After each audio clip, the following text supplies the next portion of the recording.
Years ago, vendors controlled what retailers sold. Then about 20 years ago, retailers started dictating what was sold. And if a vendor couldn't comply, they simply went to a different vendor. Starting with the internet, customers started taking control. By being able to do real-time price and product comparison became huge. Now with the virus, the customer has become even more in control. That causes the retailers to have to know and understand their customers at a much deeper level. This video gives you an overview of the level of information required to succeed today. Customer Information in the Modern Era by The Wizard of Paz. Customer information is at the heart of the modern AI business.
So what is a customer? Retailers often use the noun customer in many different ways. In the OMG/arts world, A customer has been distilled down to a very specific kind of party.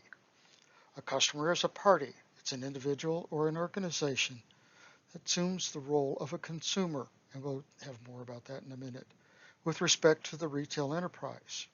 This customer exhibits a behavior by purchasing a product or service. So basically, a customer is someone who buys something. OMG/ARTS has several customer product relationships in the various standards that are there, starting with the business process model. Now I've taken their model and put it on steroids, and you'll see a little bit of that later.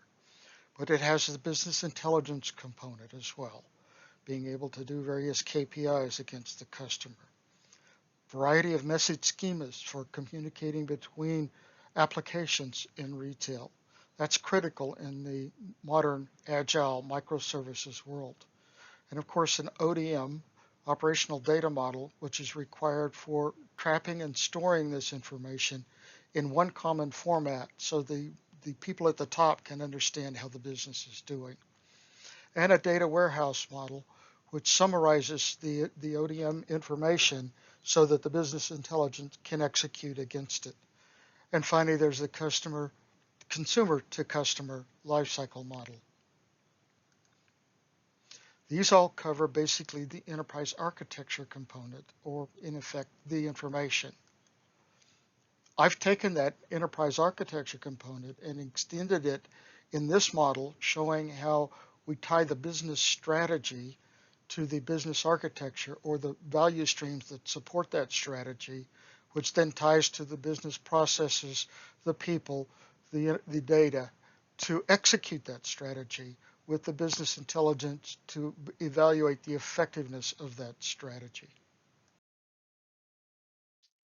In a modern retail agile architecture, data must be aggregated into one common model in order to be properly shared amongst a variety of uses across the enterprise.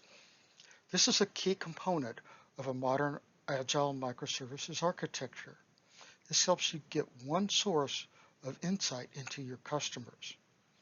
Typically, each application has the ability to track customer information in their own format. This causes numerous problems across the enterprise when it wants to interact with their customers with one voice. So now let us understand the consumer to customer journey. The consumer represents the association between the retailer and an individual or organization where the consumer is a potential, a current, or an ex-purchaser of goods and services from the retailer. Consumers traverse a set of states as they progress through a life cycle, starting with the population at large. Once the population becomes aware, the consumer moves to becoming a prospect. That is somebody who's a potential customer and may be reached through advertising, referrals, or identified through acquired data like mailing lists, prospect links, and the like.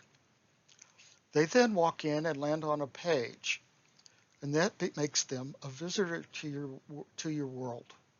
Okay. If they stop and hold an item, they then move to becoming a shopper. So a shopper is a visitor that stops and examines merchandise in a way that demonstrates a level of interest to potentially purchase the items. If they select and settle the item, they move to become a customer.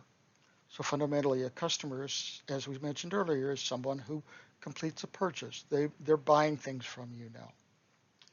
After a period of time through attrition, they become an inactive customer. That's a customer that's been dormant for some designated period of time. What's fascinating about this stuff is that the timing is dependent on the particular kind of retailer you are.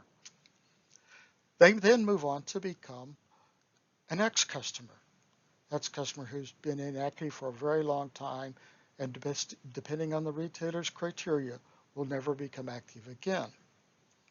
And in the modern internet age, we now have influencers.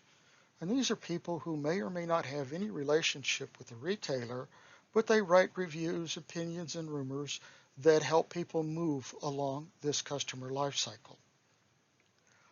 we're going to take a little deeper look into the customer.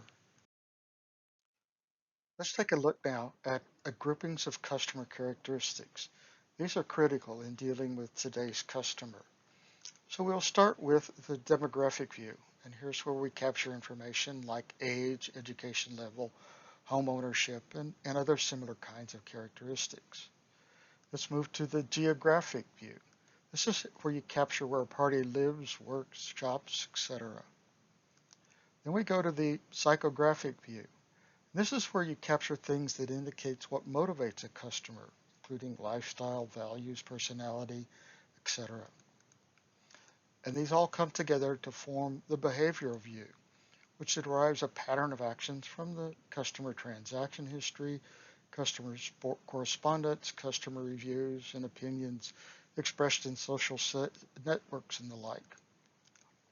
And finally, they result in either customer actions occurring or recording of customer actions. So now let's dig a little deeper into each of the various areas, still keeping it at a fairly high level. So we start with the demographic data, which deals with education, employment status, income range, marital state, what race they are, what life stage are they in, what's their ethnicity, and religion. So now let's take a look at geographic data, what fits in there. Basically, this is where a party lives and works. It includes postal location information as well as physical coordinates for geographic information systems. It includes political subdivisions, census tracts, and other location-bound characteristics related to a customer. And it also includes the contact information. So now let's take a look at the psychographic data. This is where you capture things that indicate what motivates a customer. Starting with what is their personality. Moving to what is their value, attitude, lifestyle. This is used to determine different classes of people who have varying values, attitudes, and lifestyle. These people were determined by the resources they had at their disposal, as well as the amount of primary innovation they could accept or create. Values include innovators, thinkers, believers, achievers, strivers, experiencers, makers, survivors. Then we move down to what is their personal values? What is their value system? And what is their lifestyle? So we now aggregate it all into something called a behavioral view. This is where you derive patterns of actions from customer things like transactional history, correspondence, customer reviews, opinions expressed in social networks. The behavior view of a customer is the most valuable view because it reflects what they do. For anonymous customers, there is no other way to characterize them except through observations, classifying, and quantifying their behavior. It includes things like what is their dietary habit? Do they have any sort of disability or impairment? And what are they personally involved in on an activity level? Are they into baseball or sewing or whatever?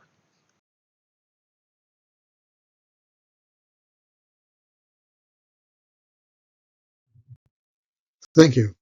I, the Wizard of Pod. My name is Richard Halter. Please check out my book, Art for Retail, using technology to turn your consumers into customers and make a profit. It's available on Kindle. Thank you.